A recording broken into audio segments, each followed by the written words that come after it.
Mga kapuso, hindi na po tatakbo sa pagka-presidente ng Pilipinas sa election 2016 ang alkalde ng Davao, Mayor Rodrigo Duterte.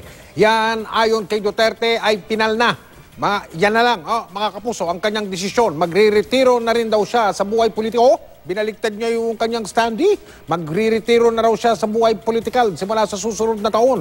Humingi rin ng paumanhin si Duterte sa kanyang mga suporta. Lalo na't malaki na raw ang nagastos nila sa iba't iba nilang naging aktibidad. Binaligtad na naman. Sa kabila niyan, patuloy naman daw ang kanyang pagsusulong ng federalismong sistema ng gobyerno. May mga susuportahan din daw siyang kandidato sa pagkasenador.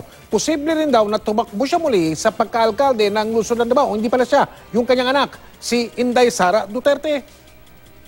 I would like to categorically state now, and also the agony of waiting for those who believe in me, na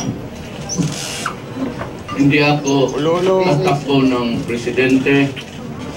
Wala akong ambisyon maging presidente.